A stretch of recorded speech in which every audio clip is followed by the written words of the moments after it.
Commander Alan Murphy stood at the large window of the meeting room on the space station.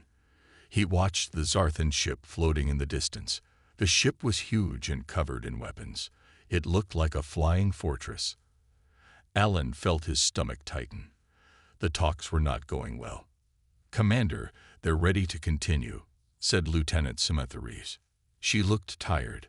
They had been talking with the Zarthans for 3 days now.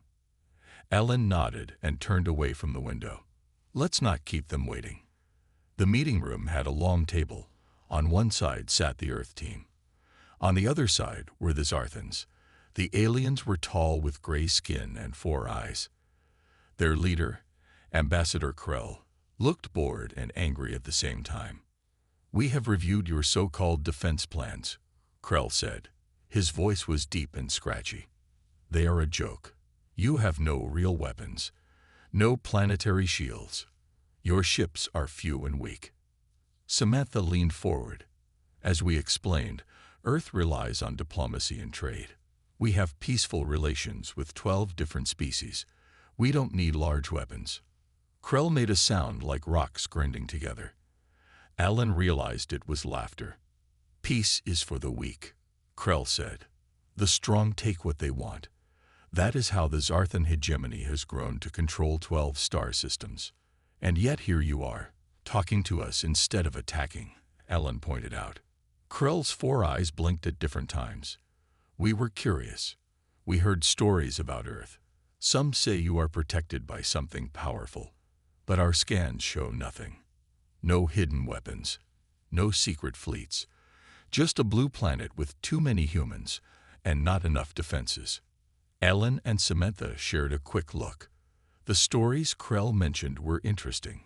Who had been telling tales about Earth's defenses? "Your scans are correct," Samantha said carefully.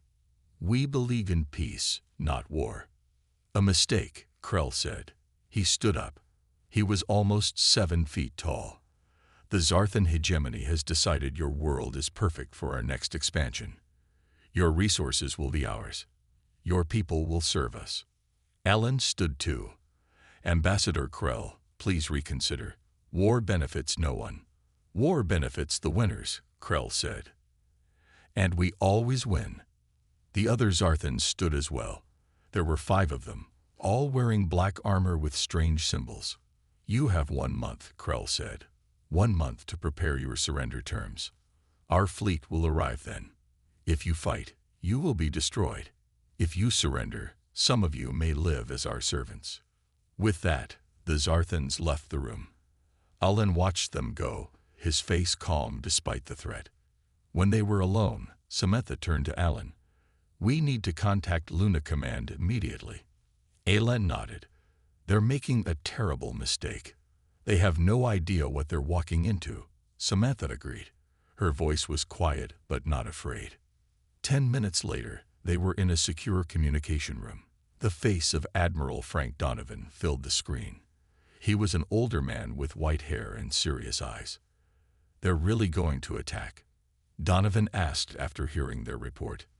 "Yes, sir," Alan confirmed. 1 month from now." Donovan was quiet for a moment. Then he said 3 words that made Alan's skin tingle. "Protocol Sleeping Giant." Samantha gasped softly beside him. "Are you sure that's necessary, sir?"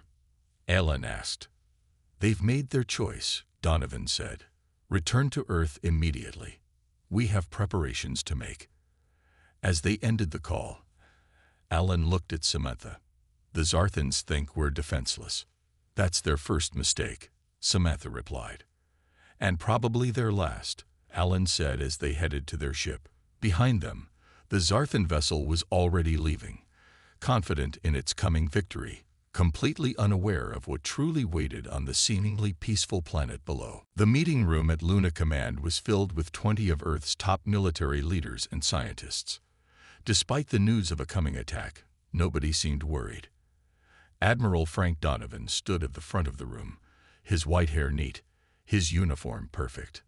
"The Zarthans will be here in 29 days, he said.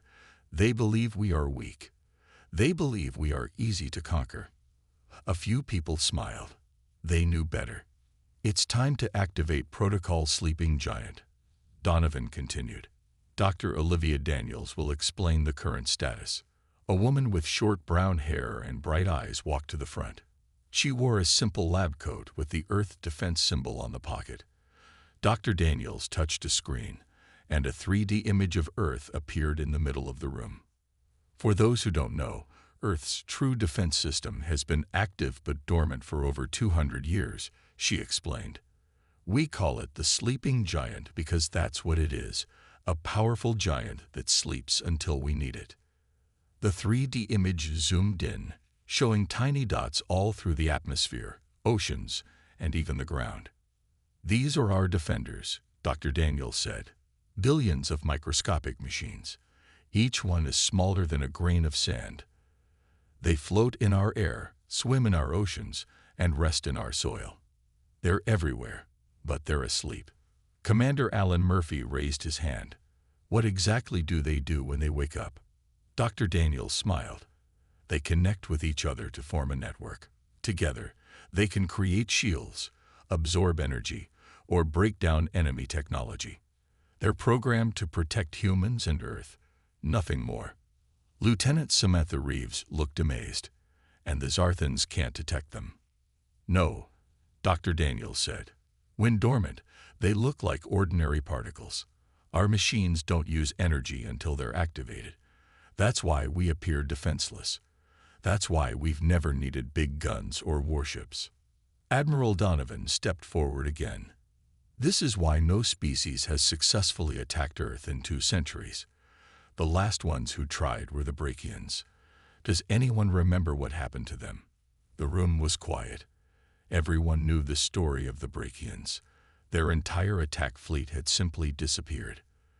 Their home world had never sent another ship toward Earth. The Zarthans don't know our history, Donovan said. No one has told them. There's an understanding among the older spacefaring races. No one talks about Earth's defenses. Why not? Asked Alan. Because those who know the truth respect it. And those who discovered it the hard way aren't around to tell anyone. Dr. Daniels touched her screen again. The 3D image changed to show the Zarthan fleet. Their ships were large and covered with weapons. We've been monitoring their preparations, she said. 47 warships, all headed our way. They think they're going to find an easy target. Samantha looked worried. Will we give them a warning? A chance to turn back? Admiral Donovan considered this. We'll try diplomacy one more time when they arrive. But if they fire a single shot, the giant wakes up, Dr. Daniels finished. After the meeting, Alan and Samantha walked through the hallways of Luna Command. The base was built into the moon's surface, hidden from view. I've never seen the sleeping giant activated, Alan said quietly. Have you? Samantha shook her head. No, it's been dormant my whole life. My grandfather saw it once, during the Brachian attack. He said it was both beautiful and terrifying. Alan looked out a window at Earth floating in the blackness of space. The blue planet looked so peaceful, so vulnerable. The Zarthans think we're defenseless, he said. Everyone does, Samantha replied. That's how we've survived so long. Our greatest strength is that no one knows we have it. On the screens behind them, the dots representing the Zarthan fleet moved steadily closer to Earth, unaware of what waited for them. Captain Van Howard's small ship approached the Galtonian space station. The structure looked like a giant wheel spinning slowly in space. The Galtonians were one of Earth's oldest allies. If anyone knew why no species had warned the Zarthans about Earth's defenses, it would be them. The docking process was smooth. Ben stepped out into the station and looked around. The air smelled like cinnamon. Soft blue lights lined the walls. A tall, thin alien with silver skin waited for him. Captain Howard, the alien said, I am Vex, elder of the Galtonian Consortium. We have been expecting you. Ben shook Vex's 6-fingered hand.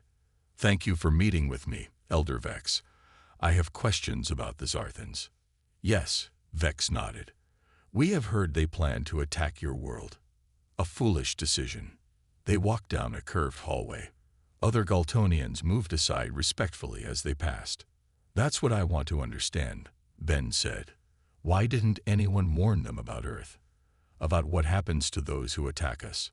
Vex led Ben into a private room with a window looking out at the stars. They sat at a round table made of something that looked like glass but felt warm. "Captain Howard," Vex said quietly, "there is an agreement among all spacefaring civilizations. We do not speak of Earth's defenses, not to anyone." "But why?" Ben asked. "If everyone knew the truth, no one would attack us. Lives could be saved." Vex's silver face showed no expression, but his voice sounded sad. "Knowledge is a responsibility. Some species are not ready for certain truths. I don't understand." "Consider this," Vex said. "If everyone knew how your sleeping giant worked, some might try to create their own version. Imagine billions of microscopic machines spreading across the galaxy, programmed by warlike species. The potential for destruction would be enormous." Ben hadn't thought of that. "So it's better if people think we're defenseless. It is better if aggressive species either learn respect or—" Vex didn't finish the sentence. "Cease to exist," Ben said quietly. Vex nodded. "Do you know about the Cretians? They attacked Earth 87 years ago." "I've never heard of them." "Exactly," Vex said. "Their entire attack fleet disappeared. When other Cretians went to investigate, they found nothing. Their civilization collapsed from fear and confusion. Their home worlds now stand empty, a monument to arrogance." Ben felt cold. "And the Brachians?" "Another example," Vex confirmed. 200 years ago, they launched 500 ships against Earth.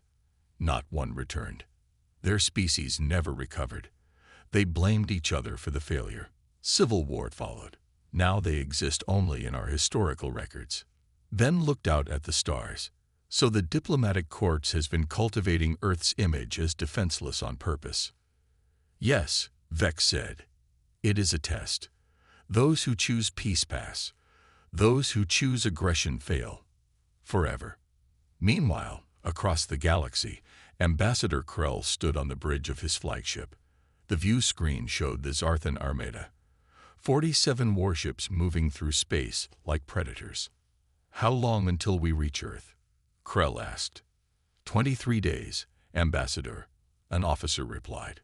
Krell smiled, showing sharp teeth. "Good. Prepare the invasion plans. I want their surrender terms ready when we arrive." "What if they refuse to surrender?" the officer asked. "Then we take their world by force," Krell said. "Their pitiful fleet can't stop us. Their lack of planetary defenses makes them easy prey." "Some say Earth has hidden protections," the officer said cautiously. "Superstitious nonsense." Krell dismissed the idea with a wave of his hand. "Our scans detected nothing. Besides, if such defenses existed, why would Earth hide them? No, they are weak. And the weak exist to serve the strong." The officer nodded, but didn't look convinced. As Krell turned away, the officer touched a small pendant around his neck, a blue and green sphere that looked remarkably like Earth. The morning sun shone through the kitchen window as Kyle Foster poured cereal into a bowl for his daughter Lisa. It was a normal Tuesday in their small Oregon town. Kyle had no idea that far above them, Earth was preparing for an alien attack. "Dad, can we go to the lake this weekend?" Lisa asked. She was 8 years old with curly hair and a missing front tooth. "Sure thing, kiddo," Kyle said. "The weather's supposed to be perfect." He turned on the small TV on the counter. The news showed regular stories: politics, sports, and weather. Nothing about aliens or danger from space. The government had decided not to tell the public about the Zarthans. Why cause panic when Earth's defenses would handle the threat? As Kyle drove Lisa to school, he noticed a military truck driving through town. That was unusual, but he didn't think much about it. He had no way of knowing that all across the planet, preparations were being made, not to fight a war, but to monitor the sleeping giant when it woke up. Meanwhile, at Luna Command, Admiral Donovan and Dr. Daniels watched a large screen showing the approaching Zarthan fleet. "They're moving faster than expected," Dr. Daniels said. "They'll be here in 15 days, not 23. Admiral Donovan frowned. "They're eager to take our defenseless planet." Dr. Daniels nodded. "I've been working with my team to refine the sleeping giant protocols." She touched her tablet, and charts appeared on another screen. "What are you suggesting?" Donovan asked. "The system can be adjusted," she explained. "We can set it to different levels. At full capacity, it could destroy the entire Zarthan fleet and possibly damage their homeworlds too." Donovan looked troubled.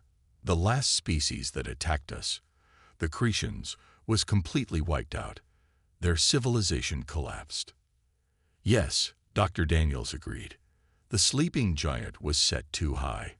It didn't just defend, it eliminated the threat entirely." "Can we use a lower setting this time?" Donovan asked. "Just enough to stop them, but not destroy them completely." Dr. Daniels nodded. "We can set it to disable their weapons and engines, but leave life support systems intact. They would be stranded but alive. And then we could rescue them," Donovan said. "Show them mercy instead of destruction." "Is that wise?" asked Commander Alan Murphy, who had been quietly listening. "The Zarthans might see mercy as weakness. They might try again." Dr. Daniels shook her head. "No one tries twice. Those who survive learn respect." Donovan thought for a moment. "Let's prepare for both options. If they simply approach and demand surrender, we'll use minimal force. If they attack first, then the giant fully wakes," Dr. Daniels finished. In the cafeteria later, Alan sat with Samantha. They ate lunch while watching Earth through the large windows. "It looks so peaceful from here," Samantha said. "Do you think we're doing the right thing by not telling people about the threat?" Alan sipped his coffee. "What would they do if they knew? Panic? Hide? There's nowhere to hide from a space fleet, and no need to panic when we have the sleeping giant." "Still," Samantha said, "it feels strange. Billions of people going about their normal lives, not knowing what's coming." "That's the point of the giant," Alan replied. "So people can live normal lives without fear." Captain Ben Howard entered the cafeteria and joined them. He had just returned from meeting the Galtonians. "Learn anything useful?" Alan asked. Ben nodded slowly. "The galaxy is more afraid of us than we realize. The sleeping giant is legendary, even though most species only know it as Earth's secret defense.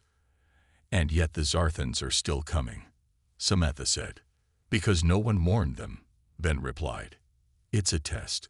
The Galtonians believe those who choose aggression deserve what happens next." The three officers looked at Earth, beautiful and seemingly vulnerable. In 13 days, the Zarthans would discover the truth that the rest of the galaxy already knew. Appearances can be deceiving. The Zarthan fleet arrived near Earth's orbit earlier than expected. 47 warships, each the size of a small city, positioned themselves around the planet like a net. From space, Earth looked peaceful. Blue oceans, green and brown land, and swirling white clouds. On the bridge of his flagship, Ambassador Krell watched the view screen with his 4 eyes. His gray skin wrinkled as he frowned. "Where are their defense ships?" he asked. "Where are their weapons platforms?" An officer checked the sensors. "Nothing detected, Ambassador. Only their small space station and a few transport vessels." Krell couldn't believe it. He had expected at least some resistance. This was too easy. "Send the message," he ordered. "Let them know their new rulers have arrived." At Luna Command, Admiral Donovan, Dr. Daniels, and the other leaders watched the Zarthan fleet on their screens. Tension filled the room. "They're broadcasting a message," a communications officer said. "It's going to all Earth frequencies." "Put it through," Donovan ordered. Krell's face appeared on the main screen. His voice boomed through the speakers. "People of Earth, this is Ambassador Krell of the Zarthan hegemony. Your planet is now under our control. Surrender immediately, and you will be allowed to live as our servants. Resist, and you will be destroyed. You have 1 hour to respond." The screen went dark. The room was silent for a moment. "Should we respond?" asked Commander Alan Murphy. Admiral Donovan nodded. One last chance for diplomacy. He stepped forward and activated the communication system. "Ambassador Krell, this is Admiral Frank Donovan of Earth Defense. We ask you to reconsider your position. Earth wishes to maintain peaceful relations with the Zarthan hegemony. There is no need for conflict." Krell's laugh was harsh and cold. "Peace is for the weak. You have no defenses, no weapons. You will surrender or face destruction." "We have defenses, Ambassador," Donovan said calmly. "They're just not visible to your sensors." "Lies," Krell snapped. "We have scanned your entire planet. Your attempt to trick us has failed. To show our power, we will now destroy your small space station. Consider it a warning." The communication ended. On the screens, one of the Zarthan ships moved toward an empty research station orbiting Earth. A beam of energy shot out, and the station exploded into pieces. "They fired the first shot," Dr. Daniels said quietly. Admiral Donovan took a deep breath. "Activate Protocol Sleeping Giant." Dr. Daniels typed a series of codes into her tablet. "Protocol initiated. Setting response level to defensive only. The giant is waking up." All across Earth, something invisible began to happen. In the atmosphere, the oceans, and the ground, billions of microscopic machines activated. They connected with each other, forming a vast network around the entire planet. For a brief moment, the air shimmered like heat waves on a hot day. Then everything looked normal again. In Oregon, Kyle Foster looked up from mowing his lawn. Had the sky just flickered? He shook his head and continued working, unaware of what was happening. On the Zarthan flagship, Krell watched as his fleet prepared to attack. "Target their major cities," he ordered. "Show them the price of defiance." The Zarthan ships fired their weapons. Beams of destructive energy shot toward Earth, powerful enough to level mountains. But when the beams hit the atmosphere, something strange happened. The energy spread out, like water hitting an invisible wall, and then simply disappeared. Krell stared in shock. What happened? Why was there no impact? The weapons officer checked his screens. "Unknown, Ambassador." The weapons fired correctly, but they had no effect. "Fire again," Krell shouted. "All ships, fire at full power." The Zarthan fleet unleashed everything they had. Hundreds of energy beams struck Earth's atmosphere at once. Again, they spread out and vanished, leaving the planet untouched. Krell's 4 eyes widened in disbelief. "Impossible," he whispered. "What kind of defense is this?" At Luna Command, Dr. Daniels smiled. "The shield is working perfectly. The giant is awake." Admiral Donovan nodded. "Now they'll learn why no one attacks Earth." Ambassador Krell paced the bridge of his flagship. His officers watched him nervously. The attack had failed completely. Earth remained untouched. "How is this possible?" he demanded. "Our weapons are the strongest in the galaxy." No one answered. They had no explanation. "Prepare a second attack," Krell ordered. "Use the planet killer missiles." The weapons officer hesitated. "Ambassador, if our energy beams couldn't penetrate their defenses, the missiles might." "Do it," Krell shouted. "They must have some kind of shield technology. Missiles can break through shields." At Luna Command, Admiral Donovan and his team watched the Zarthan ships closely. "They're preparing another attack," Lieutenant Samantha Reeds reported. "Missile bays opening." Dr. Daniels checked her tablet. "The sleeping giant is fully awake now. Should we move to counterattack?" Admiral Donovan thought for a moment. "Yes, but remember our discussion. Disable their offensive systems only. No loss of life if we can avoid it." Dr. Daniels nodded and entered new commands. "The giant is responding." Outside Earth's atmosphere, something incredible began to happen. The air seemed to ripple, and then thousands of tiny specks moved away from the planet. They looked like dust particles catching the sunlight. These specks streamed toward the Zarthan fleet in waves. On his ship, Krell noticed the strange phenomenon on his view screen. "What is that?" he asked, pointing at the approaching specks. Before anyone could answer, the tiny particles reached the Zarthan ships. They passed through the hulls as if they weren't there. Then the real chaos began. Inside the flagship, alarms blared. Sections of control panels started to dissolve. Weapons systems shut down. Navigation screens went black. "What's happening?" Krell shouted over the noise. An officer stared in horror as his console began to crumble beneath his hands. "Something is eating through our technology. It's breaking down the metal, the circuits, everything." Similar scenes played out across all 47 Zarthan ships. The microscopic machines from Earth targeted only technology, weapons, engines, communication systems. They broke these down molecule by molecule. However, life support systems remained untouched.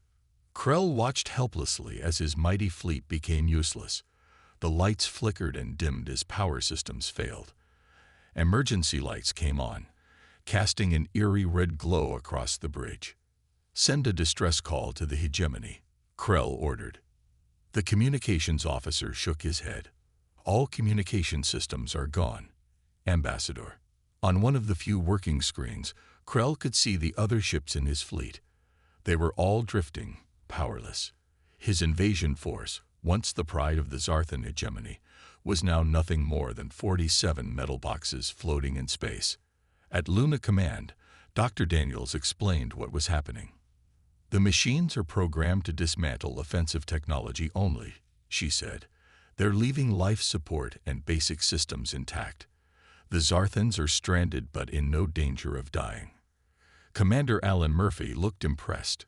"So they can't attack, can't leave, and can't call for help." "Exactly," Dr. Daniels said.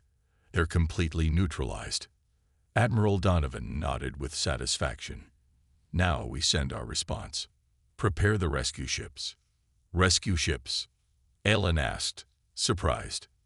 "Yes," Donovan said firmly. "We're going to save them."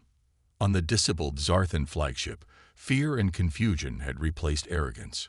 Krell stared out a viewport at the peaceful blue planet below. The planet he had thought would be an easy conquest. "What kind of defense is this?" he asked quietly. "How could we not know?" A junior officer approached him cautiously. "Ambassador, our sensors are detecting small ships leaving Earth's orbit. They appear to be heading toward us." "More weapons?" Krell asked, his voice hollow. The officer checked a handheld device, one of the few pieces of technology still working. "No, sir. They're transport vessels. I think they're coming to rescue us." Krell couldn't believe what he was hearing. First, Earth had defeated his entire fleet without firing a single shot. Now they were coming to save them. "I don't understand these humans," he said, shaking his head in confusion. The junior officer looked at Earth through the viewport. "I think that's the point, sir. No one does." Ambassador Krell stood in a large meeting room at Luna Command. His gray skin looked paler than usual. His 4 eyes darted around nervously. Earth officials had rescued the crews of all 47 Zarthan ships. Now Krell faced Admiral Donovan across a table. "Your ships are disabled but intact," Admiral Donovan explained. "No lives were lost. We consider this a successful defense." Krell struggled to understand. "You could have destroyed us completely. Why didn't you?" "That's not our way," Donovan replied. "Earth developed the sleeping giant centuries ago, after we nearly destroyed ourselves in war. We vowed never again to build weapons meant for conquest. Our system is purely defensive." Dr. Olivia Daniels entered the room, carrying a small clear container. Inside was what looked like ordinary sand. "These are the machines that disabled your fleet," she said, placing the container on the table. "Billions of them protect our planet." Krell stared at the tiny specks. Such small things defeated the mighty Zarthan hegemony. "Size isn't everything," Dr. Daniels said with a small smile. These machines are programmed only to protect, never to attack first. They activate when Earth is threatened and return to sleep when the danger passes. That's why you appear defenseless, Krell said slowly, beginning to understand. Your greatest strength is invisible. Admiral Donovan nodded. We have no interest in conquering other worlds. We trade, we explore, we learn. The giant ensures we can do those things in peace. Krell looked confused. Why am I here? Why tell me this? Now I know your secret. It's not really a secret, Commander Alan Murphy said from nearby. Many species know about our defenses. Then why didn't they warn us? Krell demanded. Captain Ben Howard stepped forward. I asked the same question to the Galtonians. There's an understanding among spacefaring civilizations.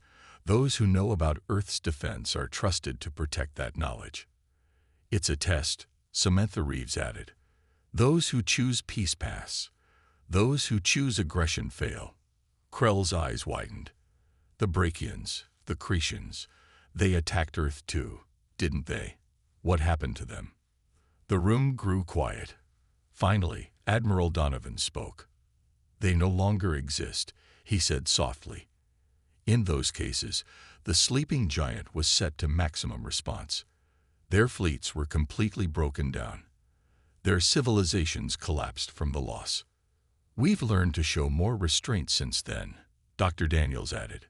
Your people will survive this encounter. Krell sat heavily in a chair. I led my people into disaster. You have a chance to lead them to something better, Donovan said. We're offering peace, Ambassador. Real peace, not surrender. Krell looked up, surprised. After we tried to conquer you. The past is past, Donovan said. What matters is what you choose now. For the first time in his life, Krell felt something new. Respect for a supposedly weaker species. These humans could have destroyed the Zarthan hegemony, but chose mercy instead. What happens now? He asked. We'll help repair your ships, minus the weapons systems. Admiral Donovan explained. You'll return home with a peace treaty, if you're willing to sign it. And if I refuse? Samantha smiled gently. Then you'll remain our guests a bit longer. But we think you're smarter than that. Krell looked at the container of tiny machines, such a small thing to change the course of history. He thought about his homeworlds, about the meaningless wars the hegemony had fought. What had conquest really gained them? I will sign your treaty, he said finally. And I will tell my people the truth about Earth. Admiral Donovan nodded. Welcome to a new understanding, Ambassador. Later, as Krell was shown to his quarters, he passed a window with a view of Earth. The blue planet looked so peaceful. No weapons, no obvious defenses, just beauty. Now he understood what older species had known for centuries. True power didn't need to be displayed. True strength often looked like weakness to the foolish. And Earth was far, far stronger than anyone had imagined.